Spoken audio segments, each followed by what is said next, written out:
Oui, bonjour Olivier, parce que, hélas, la guerre, on s'y est habitué et qu'elle se poursuit en Syrie, où même si les négociations ont commencé hier entre les rebelles et les forces russes, eh bien, les bombardements s'intensifient et ne cessent de se poursuivre sur la ville de Deraa, d'où des milliers de réfugiés qui essayent d'aller en Jordanie, sauf que les casques bleus et les camions blancs ont cessé tous les convois en raison de ces bombardements récemment. Ouais. Et depuis le début de la crise syrienne, il y a plus de 5,5 millions de personnes qui ont fui le pays et beaucoup, vous le disiez, ont trouvé refuge juste de l'autre côté de la frontière, en Jordanie. Près de 700 000 réfugiés syriens enregistrés dans le pays et plus de la moitié d'entre eux sont des enfants à qui il faut venir en aide pour se construire dans l'exil.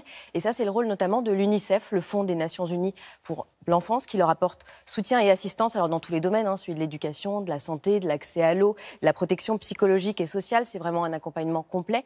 L'UNICEF, vous le savez, qui est financé en grande partie par des fonds publics, gouvernementaux, mais aussi par des entreprises privées. Aussi, oui. En France, c'est le cas de Garnier qui soutient l'UNICEF pour venir en aide aux enfants en situation d'urgence humanitaire. Dans le cadre de ce partenariat, un voyage de presse a été organisé sur le terrain pour voir comment concrètement on aide ces gens sur le terrain.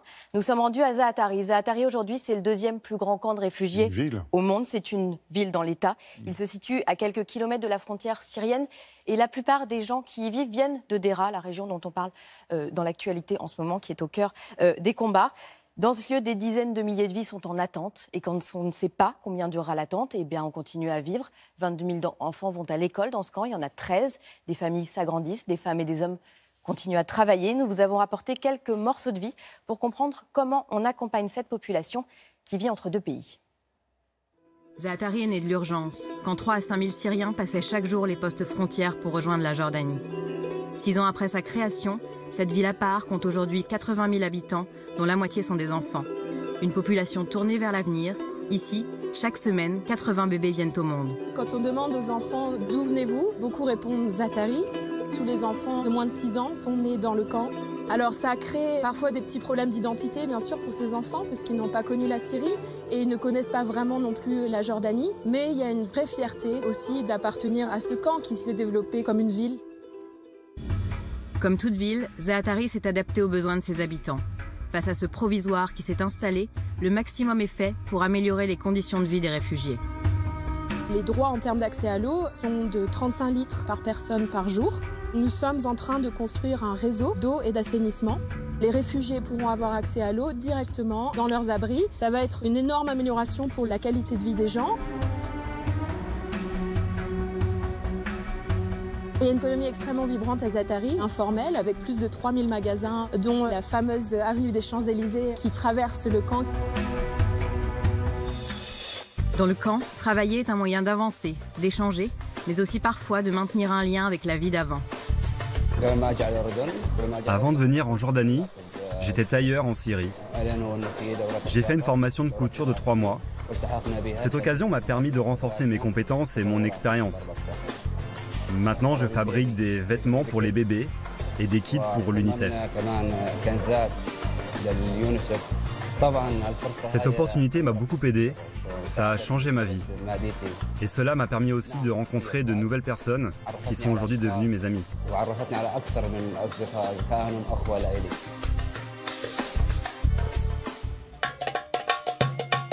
C'est toute une panoplie d'emplois qui est disponible. On peut prendre l'exemple de nos centres Makani qui fournissent des services pour les enfants, qui les aident à se développer, à croître, à être heureux, à être épanouis. Ces centres sont complètement gérés par les réfugiés.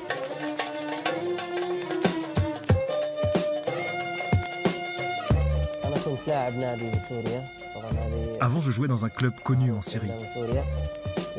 On fait 3 jours d'entraînement par semaine, on a 30-35 joueurs.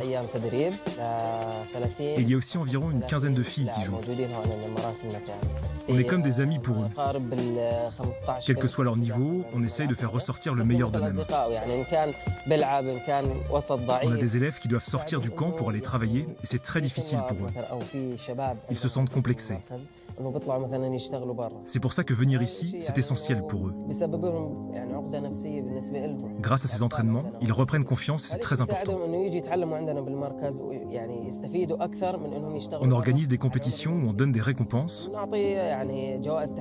pour les encourager à continuer à jouer, leur donner de la force et une âme de gagnant.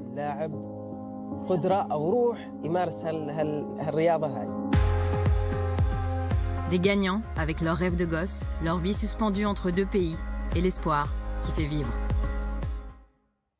Bon, on a vu la mobilisation, Olivia, la mobilisation de l'UNICEF, mais jusqu'à quand en fait? Oui, l'UNICEF qui est sur tous les terrains, mais qui a besoin de dons pour continuer à couvrir les besoins dans cette zone et aider les enfants les plus vulnérables. unicef.fr pour contribuer. Vous avez vu, c'est bien utilisé. Alors, toutes ces familles de réfugiés ne vont pas dans ce camp. Hein, d'autres sont ailleurs, c'est parti. Il y a ce camp qui est très grand. Il y en a un autre qui est à Azraq, où il y a 45 000 personnes. Mais la majorité des réfugiés vivent en dehors des camps. Et nous sommes également allés à la rencontre de ces familles. Nous vous les présenterons très bientôt. Merci beaucoup, Olivia.